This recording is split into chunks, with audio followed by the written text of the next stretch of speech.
Aviation professionals believe we will soon witness several unanticipated tragic aircraft accidents. How many is not clear. Although avoidable, industry won't be able to head these accidents off. Why? Because investigatory and regulatory agencies do not establish accident root cause. We've become reactive.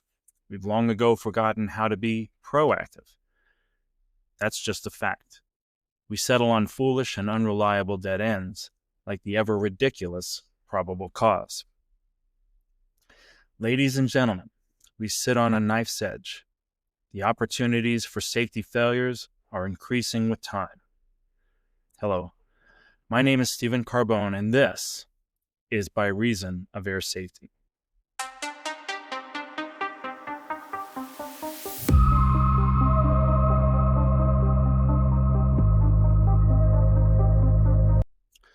Welcome to By Reason of Air Safety's first episode. As stated, I am your podcast host, Stephen Carbone. I'm a retired Federal Aviation Administration inspector, a former National Transportation Safety Board major accident investigator, and a career veteran of the commercial airline industry. Now, my name is not a household word, but then this podcast isn't about me. It's about aviation safety, and it's a discussion long overdue. I don't know about you, but I'm getting tired of politics monopolizing national attention. I mean, don't get me wrong, I like to know what's going on. But to be truthful, I'm also interested in knowing why the aviation industry keeps showing signs that safety is on the back burner, why aircraft have been crashing. I say aircraft because we mustn't forget helicopters, some unmanned aerial vehicles, and balloons. These aircraft and others are important to understanding all facets of air safety. This podcast speaks to aviation professionals who understand aviation safety. We'll be putting the questions to professionals such as myself and others with the intent to get the conversations going. Notice I said professionals, not experts. I've been working with many aviation professionals for years. We need serious minds contributing to the solutions of air safety. This isn't an emotion-based or ego-based podcast. It will be fact-based. Now, when I say solutions, it's obvious there are many aviation problems. So we're just going to handle them one by one. We're going to look at a multitude of aviation issues. As the podcast takes hold, we'll try to engage audience members to make them part of the conversation. Because that's the goal, to give those listening a chance to contribute to the conversation. Why? Because the problem with aviation safety is the growing amount of time between event and the fix, if there is a fix. Aviation is both widespread and lucrative, yet we've settled on government agencies to police and advise on safety. Agencies that don't know what they're looking at. Sometimes it really does feel as if the asylum is being run by the inmates. So to take advantage of the information on this podcast, I will have to first set the table.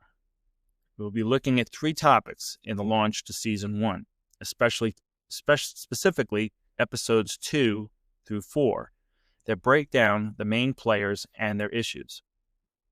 Episode 2 will look at the Federal Aviation Administration, the FAA.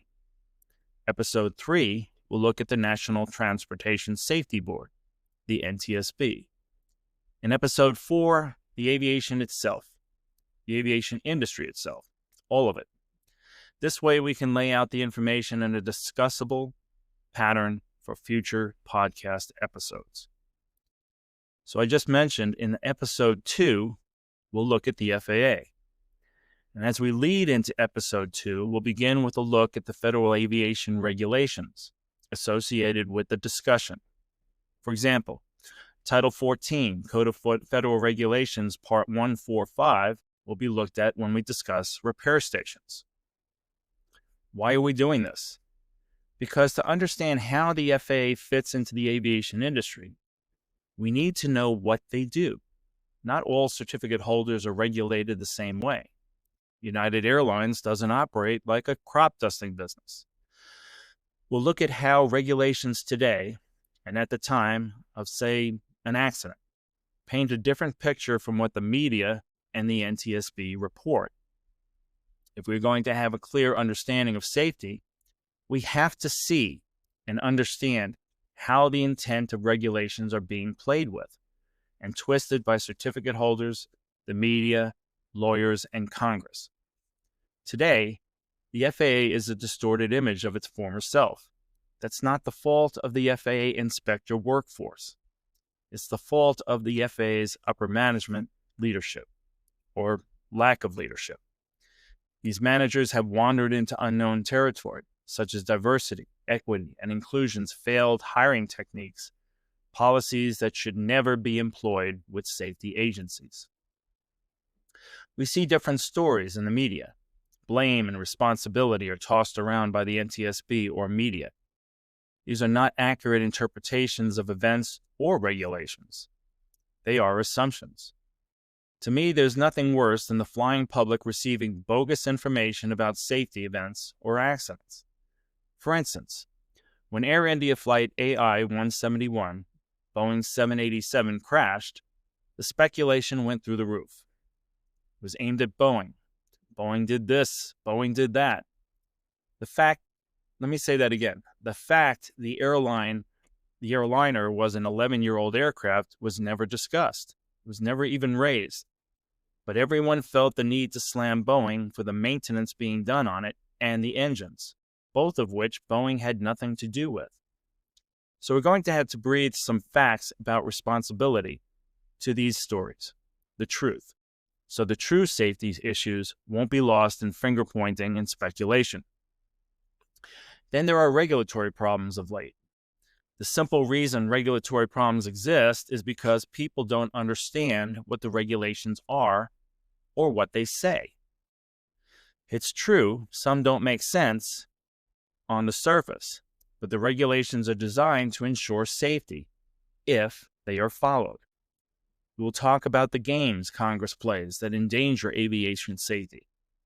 That's right, U.S. Congress plays games with funding and shutdowns that endanger the flying public. And we will talk about these issues in following episodes. Meanwhile, at the FAA, hiring practices and training foolishness have had a crippling effect. After losing large numbers of experienced inspectors to Joe Biden's COVID vaccine mandate, the combined experience level of the remaining inspector workforce has dropped considerably. The experience level will continue to drop even further after older inspectors, veteran inspectors, continue to retire. In the third episode, we'll look at the NTSB. What we will do is help the traveling public understand exactly what the NTSB does and what they are supposed to do. We will look at numerous accidents the NTSB Aviation Division has investigated, wrote reports on, perhaps even banged the table about. Then we will analyze the accident reports to see where the NTSB Aviation Division went way off course, even missing the cause of the accident. By reason of air safety, we'll look at the NTSB's mandate for Title 49 and NTSB aircraft investigators' qualifications, the NTSB's internal quality control, or lack thereof, NTSB management, NTSB upper management, including the board members, and the ever-ridiculous probable cause, and so on. Finally, in the fourth episode, we'll look at the aviation industry itself, all the aviation industry.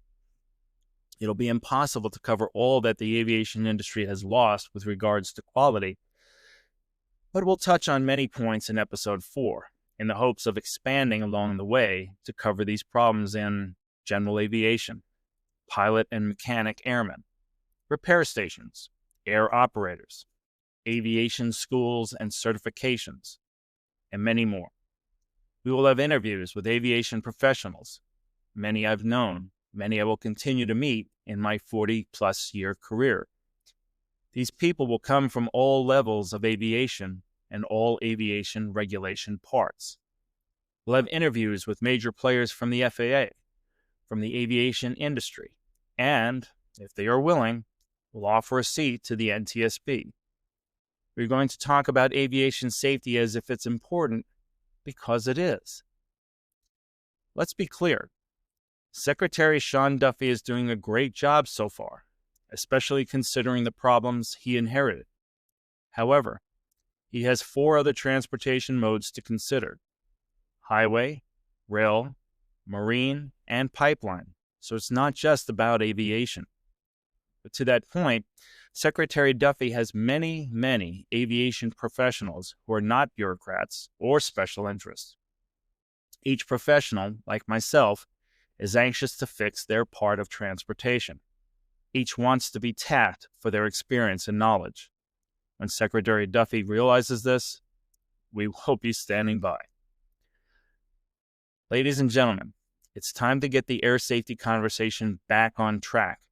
It's time to help you, the aviation professional, no matter what part you play, from student pilot to seasoned air traffic controller, to even an crusty old mechanic like myself, to better understand the tools you need to do your jobs better. More importantly, to do them safer. So until next time, I'm Stephen Carbone, reminding you to tab. Think safe, act safe, be safe. Take care.